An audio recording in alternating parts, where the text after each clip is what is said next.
La semana pasada tuvimos un viaje a Tegucigalpa con mi esposa, Sofi, y con nuestra hija, Ana Valentina. Es la primera vez que viajamos con una bebé. Bueno, ya está por cumplir 5 meses, no está tan chiquita, pero nosotros somos padres primerizos, o sea, pónganse en nuestros zapatos, eso es bien, bien complicado. Uno se estresa por todo, que si no duerme, que si... Es complicado y gracias a Dios, saliendo del lago más o menos, la bebé se quedó dormida y se fue dormida todo el camino. O sea, pasamos Iguatepeque, llegamos a Comayagua, seguía dormida y eso era como el milagro perfecto que Dios podía hacer porque la bebé estaba tranquila, nosotros íbamos bien, pero de repente cuando ya íbamos por las cuestas, en medio de unos bosques preciosos que hay ya como a 40 minutos de Tegucigalpa, se despierta llorando la gorda, se despierta gritando, haciendo, bueno, no es ni un berrinche, porque tiene 5 meses, pero era un grito, una cosa, y nosotros como que, ¿qué le pasa? ¿Qué le pasa? Y estábamos preocupados porque no sabíamos, pero tuvimos que tomar una decisión, tuvimos que hacer una pausa, aunque estábamos a 40 minutos todavía del destino final. Sofi me dijo, hacete a la orilla, o sea, en eso encontré un vado ahí más o menos, en un medio de una cuesta, había una casa ahí y me morí como pude y en ese momento dijimos, bueno, ¿será que tiene hambre? Gloria a Dios, miren lo que pasó, ahí tengo una foto. Tocó darle de comer, ¿verdad? Tuvimos que hacer una pausa, si pueden ver. Allá en el fondo, en la ventana, se mira que estábamos en el bosque, pues, o sea, estábamos en medio de la nada, pero había que hacer una pausa porque la niña estaba llorando porque tenía como 2 o 3 horas de no comer y necesitaba comer. Entonces, tuvimos que ver qué era lo que estaba mal y en medio de esa hermosa vista, estuvimos un par de minutos, la bebé comió y pudimos continuar el camino hasta Tegucigalpa. ¿Por qué cuento esta historia?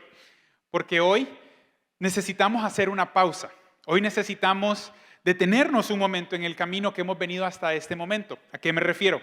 Cada sábado que vos venís aquí al MJP escuchás un mensaje donde se habla acerca de la vida cristiana. Se habla acerca de vivir en santidad, de preferir a Cristo.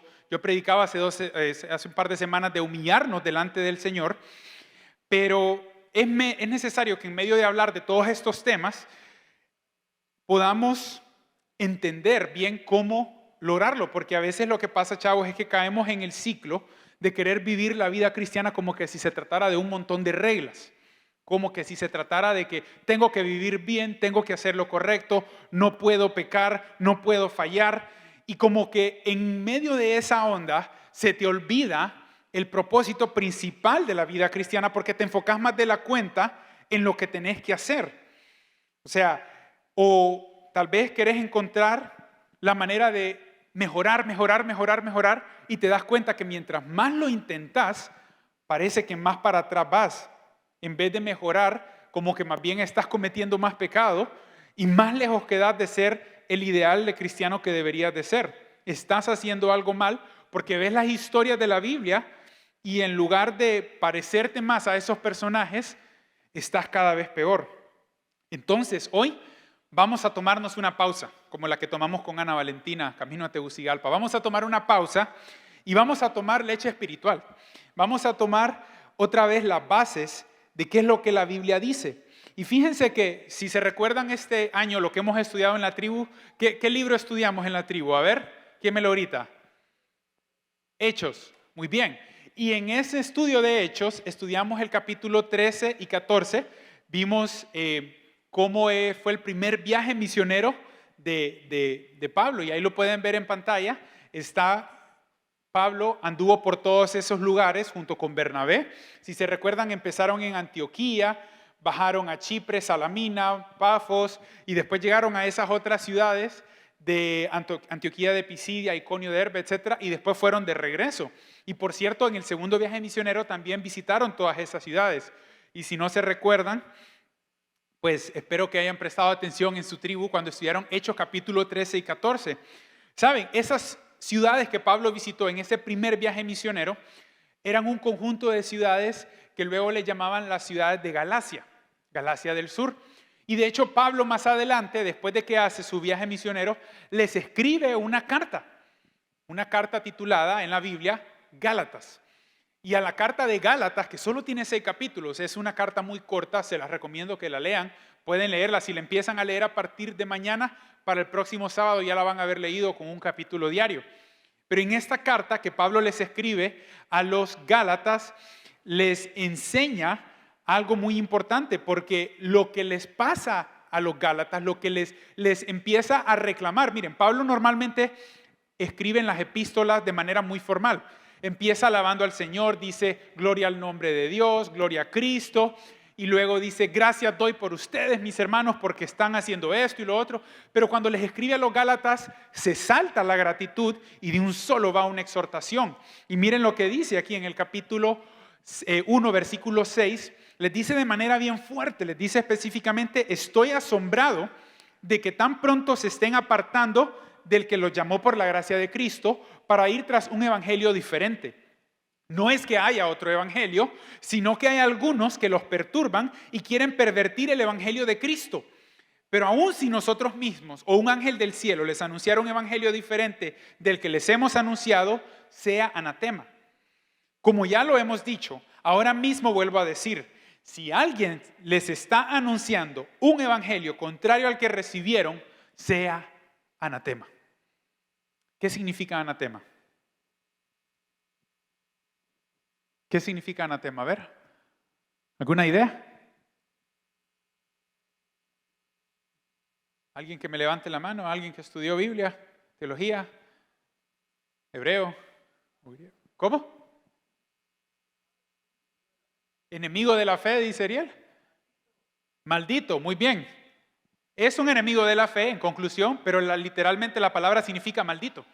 Pablo les dice a los Gálatas: si alguien viene a ustedes y les predica un nuevo evangelio, que esa persona sea maldita. Así de fuerte son las palabras de Pablo. Y les dice, se lo vuelvo a repetir. ¿Por qué? Es más, les dice Pablo: si un ángel del cielo baja, yo no sé ustedes, chavos, pero si a mí me aparece un ángel, yo me voy a asustar. Me da risa porque siempre que vemos en la Biblia que cuando aparecía un ángel, por ejemplo a María o a José o a Daniel o a cualquiera de estas personas, siempre les dice no temas, y la gente tirada en miedo. O sea, es una cosa sorprendente ver un ángel. Pero Pablo les dice: si un ángel del cielo les predica un evangelio diferente, sea maldito, sea anatema. ¿Por qué? ¿Qué es lo que estaba pasando con los Gálatas? Que Pablo les da esta advertencia. Miren, ellos habían recibido el verdadero evangelio, pero rápidamente Pablo hizo su primer viaje misionero. Ustedes vieron el mapa que les acabo de enseñar. Pero luego Pablo les escribe porque habían llegado las noticias de que ellos rápidamente se habían apartado porque gente, falsos maestros, personas que no querían el verdadero evangelio, les habían llegado a predicar un evangelio falso. Y Pablo les aclara, les dice: no es que hay otro evangelio, es que hay gente que quiere pervertir el verdadero evangelio. Entonces la pregunta natural es: bueno, ¿qué es el evangelio entonces? ¿Cómo se vive el evangelio verdadero en la práctica? Los Gálatas habían creído originalmente el verdadero evangelio, pero ahora estaban siendo influenciados a vivir algo diferente. ¿Qué creen ustedes que era lo que ellos estaban viviendo? ¿En qué manera ellos estaban empezando a vivir un evangelio pervertido, un evangelio falso? Si ustedes leen los primeros capítulos de Gálatas 1 y 2, se van a enterar que ellos estaban queriendo cumplir la ley del Antiguo Testamento como una manera de salvarse, como una manera de ser justificados delante de Dios. Es más, habían gente, maestros, que les estaban diciendo a los Gálatas, esas ciudades eran ciudades de gentiles. O sea, gentil es alguien que no es judío. Gente de Icaonio, Listra, Derbe, Antioquía de Pisidia, todos esos. Y ellos eran gentiles, no habían recibido la ley como los judíos. Pero habían maestros que les estaban diciendo que ellos se tenían que circuncidar igual que los judíos y que tenían que guardar el día sábado, y que si no guardaban el día sábado estaban pecando, y que si ellos no cumplían las cosas de la ley no iban a poder ser salvos, no iban a poder acercarse a Dios. Pero esto, chavos, no es el evangelio. Y por eso hoy lo menciono, porque de alguna manera nosotros muchas veces podemos caer en el mismo error que los Gálatas. Queremos de alguna manera agregar al Evangelio. Queremos de alguna manera empezar a vivir con un montón de reglas. Y es cierto, más adelante vamos a ver que acaso significa esto que podemos vivir en fiesta o no, qué significa, bueno, ya lo vamos a aclarar. Pero lo que les quiero adelantar ahorita es que no es por medio de estas reglas que nosotros nos vamos al cielo. Y a veces vos venís acá al MJP y te sentís como basura porque decís, yo he estado viviendo en pecado. Yo no me merezco ser cristiano. O tal vez querés servir, pero decís, no, yo no voy a servir hasta que ya sea completamente santo. Hasta que ya pueda decir la Biblia como Charlie, que yo lo miro ahí enfrente cuando se pone a cantar, que él recita la Biblia, hasta que yo sea como Charlie voy a empezar a... No, chavos, esto no es así. Si estás esperando ser perfecto, no estás creyendo el verdadero evangelio. Entonces, ¿qué es el evangelio? Ya lo vamos a repasar. Los gálatas habían perdido el enfoque al intentar justificarse delante de Dios por sus obras, en lugar de por medio de Cristo. Y Pablo entonces les pone una pausa y les dice, pausa muchachos, ese no es el evangelio. Habían perdido completamente el enfoque. Y a veces nosotros hacemos lo mismo porque venimos a la iglesia, aceptamos a Jesús, pero luego queremos convencer a Dios con nuestras obras. Queremos ser los cristianos perfectos. Y es más, muchas veces, una de las formas más claras en las que nos damos cuenta de esto es porque cuando pecamos, pensamos que quedamos excluidos de Dios. ¿Alguna vez te ha pasado? ¿Alguna vez, luego de pecar, te sentís que quedaste excluido de Dios? Yo hoy te tengo una noticia, una buena noticia. El pecado no te excluye de Dios. Lo oíste correctamente y te lo repito, el pecado no te excluye de Dios. Y si esta frase que te estoy diciendo te asusta un poco, ¿qué implica entonces? Déjame decirte que está correcta esa preocupación. El doctor Martin Lloyd Jones dijo textualmente, hay un elemento peligroso en la verdadera presentación de la doctrina de salvación. Si presentamos el verdadero evangelio, surgen una serie de preguntas un poco peligrosas. Es más, muchas veces nosotros nos preguntamos acerca de nuestra fe. ¿Cómo sé yo que mi fe es verdadera? ¿Cómo sé yo que el evangelio o el cristianismo es la fe verdadera al compararla con tantas fe que existen allá afuera? Bueno, una de las maneras más certeras en las que puedes comprobar que tu fe es verdadera es porque la mayoría de las religiones te enseñan las cosas que vos tenés que hacer para ir al cielo, las cosas que vos tenés que hacer para convencer a Dios, las cosas, la manera correcta, un estilo de vida correcto que tenés que vivir. Y el cristianismo es al revés. El cristianismo te dice, no, sos un pecador, estás condenado al infierno. Pero hubo alguien hace 2000 años que vivió una vida perfecta, que vivió el estilo de vida perfecta, que no pecó, y esa persona, Jesús, te regala su salvación para que vos puedas ir al cielo sin tener que hacer absolutamente nada. Eso es el evangelio. No haces nada y lo recibís todo. No haces nada. Chavos, se lo vuelvo a repetir, no haces nada. Vos no aportás absolutamente nada a tu salvación. Decía Jonathan Edwards, aún las lágrimas de arrepentimiento de los pecadores están manchadas de pecado. Cuando venís aquí a llorar a moco tendido, pequé otra vez, volví a hacer lo mismo. Aún esas lágrimas están manchadas de pecado. Lo único que de alguna manera aportamos para nuestra salvación es la necesidad de ella. Somos tan pecadores que necesitamos ser salvos, todos los que estamos aquí. Mi hija de 5 meses, yo estoy orando por la salvación de ella, porque ella necesita a Cristo también, tanto como vos y como yo. Ese es el evangelio. No lo que vos haces, lo que Cristo hizo. Lo que Cristo hizo por vos. Miren Gálatas 2:16. Pero sabiendo que ningún hombre es justificado por las obras de la ley, sino por medio de la fe en Jesucristo, estás leyéndolo correctamente, por medio de la fe en Jesucristo. Hemos creído nosotros también en Cristo Jesús para que seamos justificados por la fe en Cristo y no por las obras de la ley. Porque por las obras de la ley nadie será justificado. Ninguno de los que estamos aquí vamos a ser justificados cumpliendo los 10 mandamientos. Entonces, ¿para qué están ahí? Bueno, Cristo los cumplió. Cristo cumplió toda la ley a perfección, a cabalidad. No quebrantó ni uno tan solo de los mandamientos. Y eso es el regalo de la salvación. ¿Qué es el Evangelio entonces? De manera práctica hay como 3 etapas del Evangelio. Las puedes leer ahí en la pantalla. Hay 3 etapas: la justificación, la santificación y la glorificación. Te las explico rápidamente. Justificación es el momento cuando vos pones tu fe en Cristo. ¿Qué decía el versículo que acabamos de leer? Ningún hombre es justificado por las obras de la ley, sino por medio de la fe en Jesucristo. Vos crees en Jesucristo, vos confías en el Señor, sos declarado justo delante de Dios. ¿Qué significa esto? Legalmente estás muerto. Legalmente pecaste y estás condenado. Pero viene Cristo, que hace 2000 años vivió su vida perfecta, cumplió todas las exigencias de la ley, y Él sí, entonces, tiene ganado el cielo. Obviamente Dios, pero trabaja conmigo esto un momento. Él sí tiene ganado el cielo porque Él sí es perfecto, Él sí es el Cordero perfecto, Él no tiene ninguna mancha, no tiene ningún pecado. Entonces, ¿qué pasa? Venís vos y yo, estamos completamente entenebrecidos por el pecado y nos presentamos delante de Dios.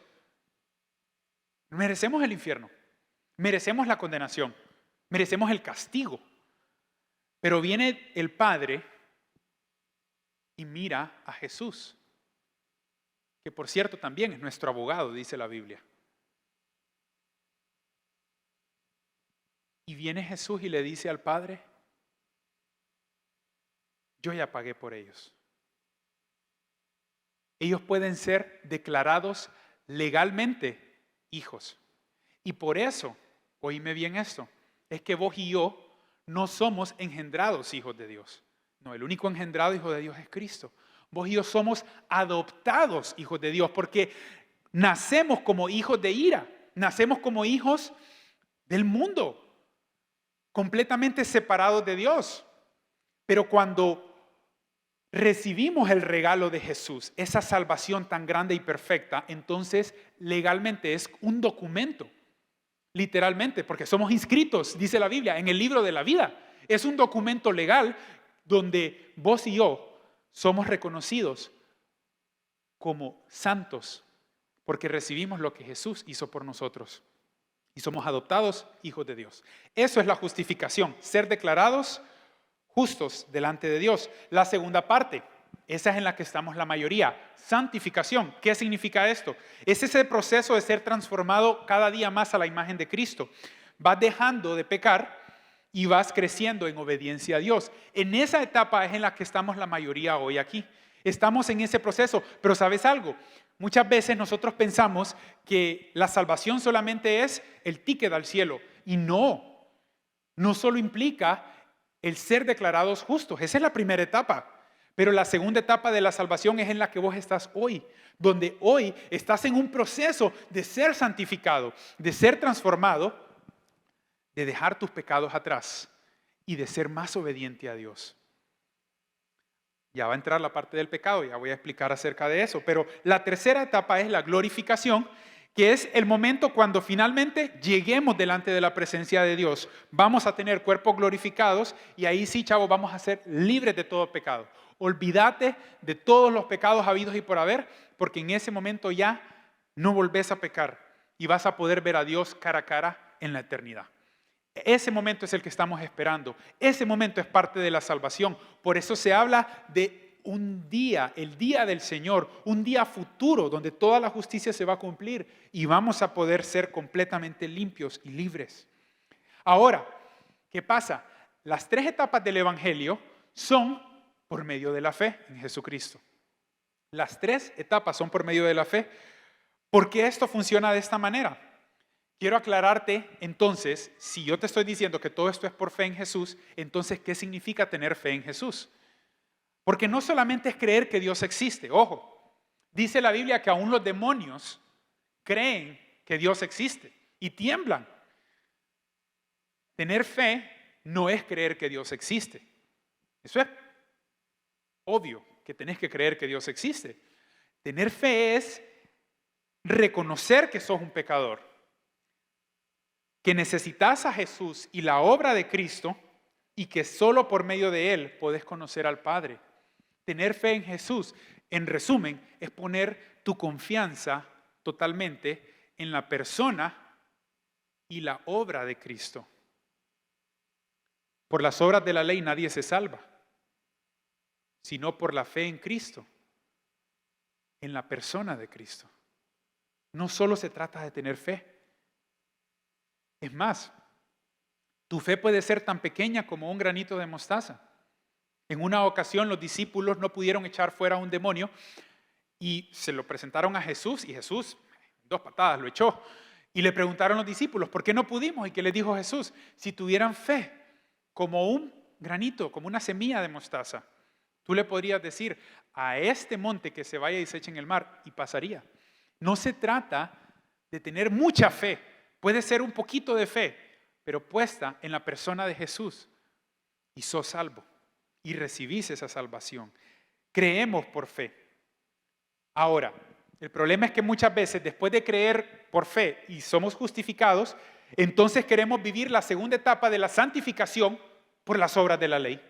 Queremos hacer las cosas a nuestra manera. Y por eso es que tantas veces ves que fallás y pecás y no puedes cambiar porque, chavos, no lo estás intentando por medio de la fe en Jesús. Te voy a decir algo. Hay una manera de vivir nuestra fe. Hay una manera de vivir el cristianismo y eso es realmente dándole gloria a Dios. Ahora, vos sos salvo por fe en Cristo. Ya sabes que no haces absolutamente nada para llegar al cielo. Pero imagínate que una vez que vos ya sos adoptado hijo de Dios, sos adoptada hija de Dios, entonces vos le decís a Dios, ok Dios, yo sé que me voy al cielo, yo sé que nos vamos a ver en un par de años, o unos días, no lo sé, un par de años, preferiría, pero a partir de este momento, déjame las cosas a mi manera. Yo voy a ser santo, yo voy a cambiar yo decía muchas malas palabras, pero ahora ya mi boca está como lavada con jabón. Yo he cometido pecados sexuales, pero ¿sabes qué? Ahora voy a ser una persona completamente pura. Y ¿sabes qué? Yo a veces soy envidioso y me cae mal la gente, pero ahora voy a amarlos a todos y aún a mis enemigos los voy a amar. Pero ¿sabes qué? Dios, no me ayudes. Yo puedo. ¿Crees que eso le da gloria a Dios? ¿Crees que eso es poner tu fe en Jesús? Fue un poquito caricaturesco, pero realmente no. La única manera como vos le puedes dar gloria a Dios también es si tu proceso de santificación también depende de tu confianza en Jesús. De depender no en tus propias fuerzas, sino en la obra y en la persona de Jesús. De esa manera Cristo es glorificado. Por eso es que muchas veces fallás, porque intentás obedecer sin Cristo. Por eso hoy estamos haciendo esta pausa. Es como tratar de tener la ciudadanía americana. Mira el pasaporte en la imagen. O sea, es como ya tenés la ciudadanía del cielo. Bueno, pero en este ejemplo es como que tuvieras la ciudadanía de Estados Unidos. En este momento la recibiste, ya ahora sos gringo. Y mira la siguiente imagen. Intentaras llegar a Estados Unidos mojado. Intentaras encaramarte en ese muro. Y aunque te llegaran a perseguir y dejaste tu pasaporte con la ciudadanía de Estados Unidos aquí en Honduras, ¿de qué te sirve eso? Te van a montar en un avión y te van a mandar de regreso para Honduras. Vos ya tenés la ciudadanía celestial, vos ya sos un ciudadano del reino de los cielos, usa esa ciudadanía. Hacé las cosas por medio de Cristo. No estés intentando subirte a los muros vos solo. Pedile al Señor que destruya los muros de Jericó de tu vida. Pedile al Señor que destruya los pecados. Pedile al Señor que te ayude y mira la gloria de Dios. Así vas a poder obedecer. Mira lo que dice el siguiente versículo, Gálatas 2:17. Pero si es que nosotros, procurando ser justificados en Cristo, también hemos sido hallados pecadores, ¿será por eso Cristo servidor del pecado? De ninguna manera. Pues cuando edifico de nuevo las mismas cosas que derribé, demuestro que soy transgresor. Porque mediante la ley he muerto a la ley, a fin de vivir para Dios. Presten atención a esta frase. Mediante la ley he muerto a la ley, a fin de vivir para Dios. Con Cristo he sido juntamente crucificado, y ya no vivo yo, sino que Cristo vive en mí. Lo que ahora vivo en la carne, lo vivo por la fe en el Hijo de Dios, quien me amó y se entregó a sí mismo por mí. Lo que ahora vivo en la carne, o sea, ahora que soy hijo de Dios y vivo situaciones todos los días, las vivo por la fe en el Hijo de Dios, quien me amó y se entregó a sí mismo por mí. No desecho la gracia de Dios, porque si la justicia fuera por medio de la ley, entonces por demás murió Cristo. El punto es que obedezcas, sí, pero que tu obediencia proceda de fe, no de disciplina. Este es el Evangelio, la obediencia que procede de fe. Ahora, ¿qué significa esto? Significa que puedo andar en fiesta, puedo hacer lo que quiera. Mira la imagen. Ya no vivo yo, más vive Cristo en mí. Y en la siguiente, implica 4 cosas. Ya no vivo yo implica, número 1, has muerto a la ley. ¿Cómo así? ¿Qué significa esto? Bueno,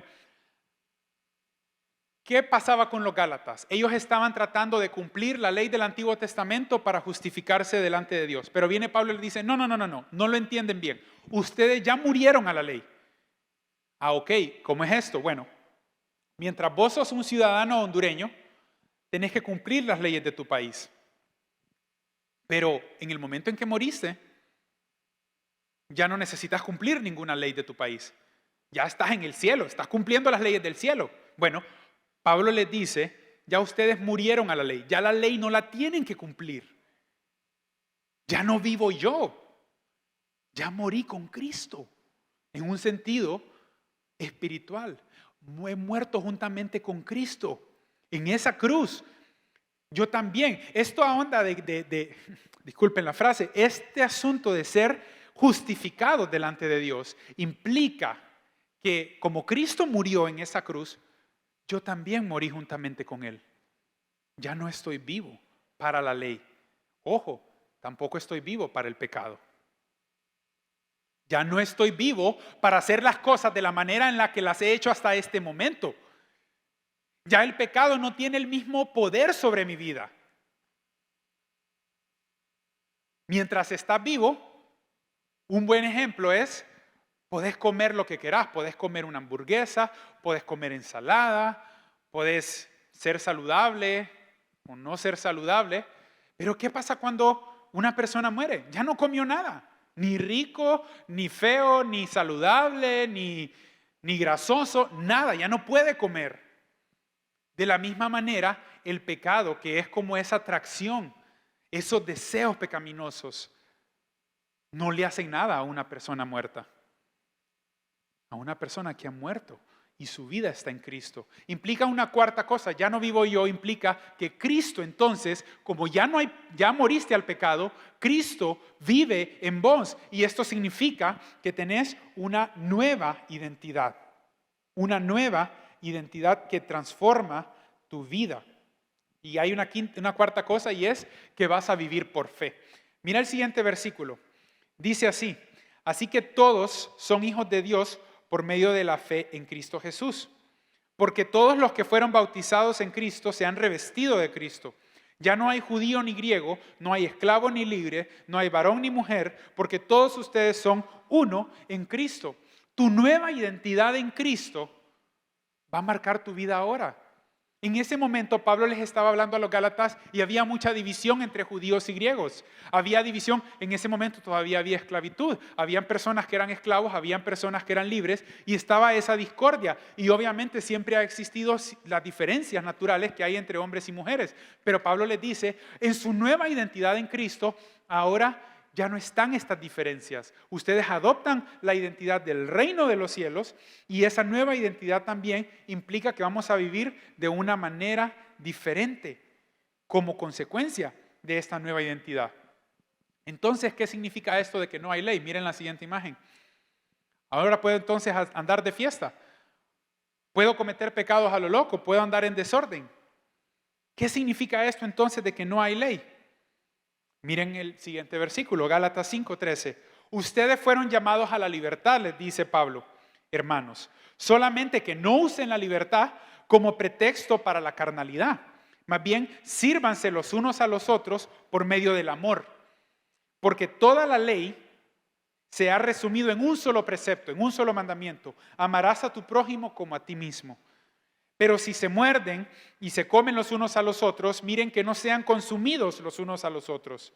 Digo pues, anden en el Espíritu y así jamás satisfarán los malos deseos de la carne.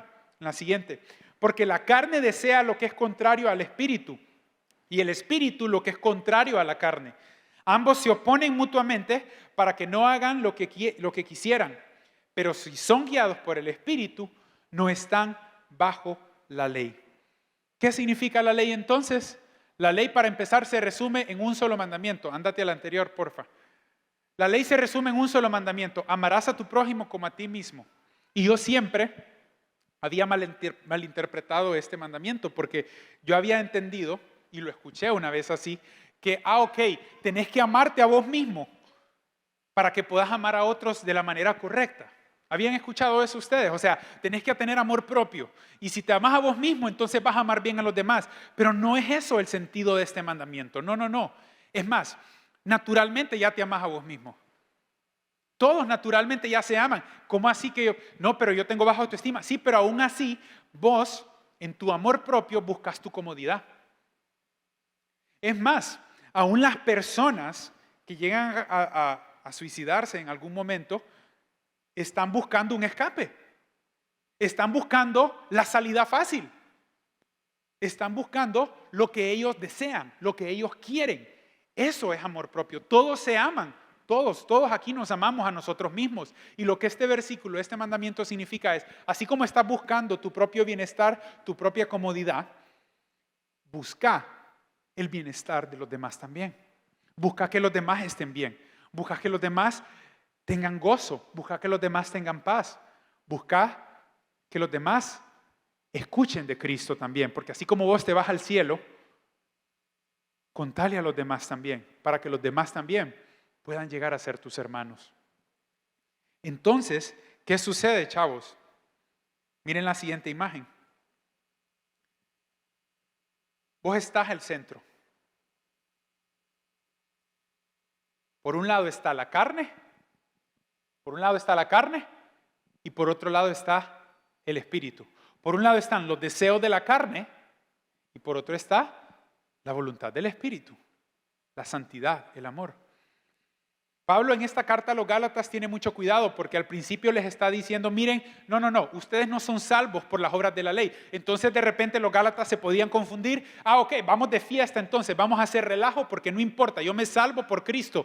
Ojo, si vos realmente sos salvo por Cristo, tu corazón va a querer hacer lo que dice el Espíritu. Y después les dice Pablo más adelante, no lo vamos a leer por tiempo, pero ahí está en Gálatas 5.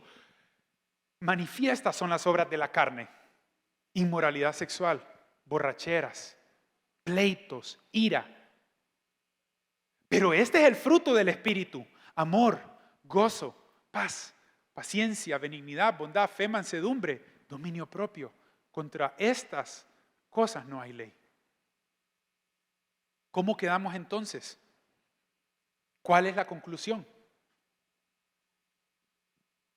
Lo que necesitamos es el Evangelio. Necesitamos entender. Miren, chavos, esto es importantísimo. Por eso hoy es un día de pausa.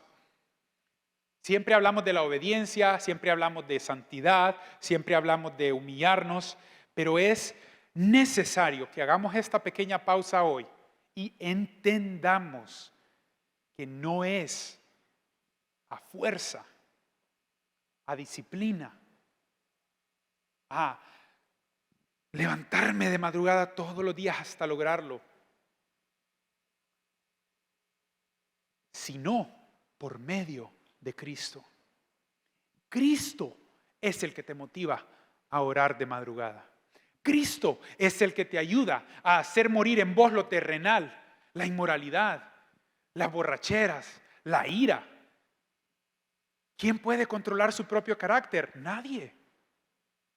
Pero el Espíritu en vos te ayuda a adoptar tu nueva identidad en Cristo. Este es el Evangelio. No solamente que Cristo murió en la cruz hace 2000 años y resucitó para que tengamos una entrada al cielo, sino también que podamos vivir un proceso de santificación que transforma nuestras vidas y nos hace pasar de la obra de la carne a la obra del Espíritu. Pero no para ser salvos, sino porque somos salvos, porque vos fuiste adoptado, una hija, un hijo de Dios. Entonces Dios te da el poder para que puedas vivir la vida que le agrada a Dios. Así lo vas a lograr. Digo pues, anden en el Espíritu. Miren lo que dice Pablo. No se van a salvar por las obras de la ley, sino por la fe en Jesucristo. Pero les digo, ojo, anden en el Espíritu y así jamás van a satisfacer los deseos, los malos deseos de la carne. Anden en el Espíritu. Andar en el Espíritu es poner tu fe, tu confianza en la persona del Señor Jesús. Eso es andar en el Espíritu. ¿Cómo vas a vivir entonces la vida que Dios demanda? Solamente por medio de Cristo. Por su glorioso evangelio, en la nueva identidad que vos tenés en Cristo. De esta manera va a morir en vos las obras de la carne. Y si hoy estás aquí y has estado cansado ya, mírame bien, con esto estoy terminando, con esto termino. Si hoy estás cansado de luchar contra las obras de la carne, hoy te doy las buenas noticias. El evangelio. Deja de luchar. Deja de luchar. Deja de batallar. Oh Dios, la batalla tuya es. Cuando pelee, de rodillas lo haré. Andando en el Espíritu. Deja de ponerte metas que son imposibles de lograr por tus propias fuerzas. Orá y date cuenta que la única manera como vas a tener la victoria es conociendo el Evangelio y confiando en Jesús para que Él te levante, para que Él te dé la victoria, para que Él te ayude a vencer. Y de esa manera tu vida va a ir muriendo en vos lo terrenal. No es inmediato, chavos. En gran medida sí, pero muchas cosas no son inmediatas. Y van a ir muriendo poco a poco, muriendo a la vieja carne, muriendo a las obras anteriores y viviendo para lo que el Espíritu dice. Y vas a cada día crecer, ¿en qué? En amor. Los mandamientos, la ley, se resume en amar a tu prójimo como a vos mismo. Gozo. Si amas a tu prójimo, vas a tener gozo. No vas a andar como amargado todo el día. Si amas a tu prójimo, vas a tener paz y vas a compartir la paz. Si amas a tu prójimo, vas a tener dominio propio. Vas a respetar a tu novio o a tu novia. Si amas a tu prójimo, vas a ser bondadoso y vas a compartir con el más necesitado. Contra estas cosas no hay ley. Cierra tus ojos. Te invito a que en este momento no voy a hacer un llamado grande, no voy a hacer... Este día hicimos una pausa y esa pausa consiste en entender el Evangelio, entender un poco mejor el Evangelio, conocer la justificación, la santificación, la glorificación que va a hacer Dios en vos. Pero yo te hice una pregunta hace un momento y te dije, ¿estás cansado de batallar contra las obras de la carne? Bueno, en este momento, entrégale tu lucha al Señor. Yo no conozco tu lucha, yo no conozco tus pecados. ¿Sabes quién sí los conoce? Dios. Y tu pecado no te excluye de ser un hijo de Dios. Pablo fue claro, les dijo, ojo, las obras de la carne son todas estas cosas. Y sí, chavos, el pecado tiene consecuencias. Es más, siendo completamente honestos con ustedes, el pecado incluso te puede llevar a la muerte antes de tiempo. Pero no te excluye de Dios. no te excluye de ser una hija o un hijo de Dios. Y la forma de vencer el pecado en tu vida es poniendo tu confianza en Jesús. Y que por la obra y la persona de Jesús sos una nueva criatura, tenés una nueva identidad y andando en el Espíritu. Padre, en el nombre de Jesús, esta noche estamos ante ti. Dios, tan seguido cometemos el error de los Gálatas. Se nos olvida que no es por nuestras propias fuerzas. Se nos olvida o no entendemos que no es cumpliendo la ley, sino andando en el Espíritu, Señor. Y tu Espíritu nos capacita para amarte, para amar a nuestro prójimo. Padre, esta noche reconocemos que no es con nuestra fuerza, Señor. No por mi mano, sino por tu Espíritu, oh Dios. Perdónanos. Mira a cada uno de los chavos que en este momento están orando, están entregando sus batallas delante de ti. Mira a aquellos que han estado cayendo contra las obras de la carne una y otra vez. Pero esta noche quieren andar en el Espíritu. Y voy a hacer una pregunta más, chavos. Tal vez hoy que me escuchaste vos dijiste, sí, José, yo entiendo eso, pero ¿sabes qué? Yo ni siquiera he puesto mi fe en Jesús para empezar. Yo ni siquiera he sido justificado. Yo soy un hijo de ira, yo soy un hijo de desobediencia. Toda tu vida ha sido de pura desobediencia. Bueno, este es el Evangelio. Esta es la buena noticia que yo te comparto hoy. Cristo te quiere salvar.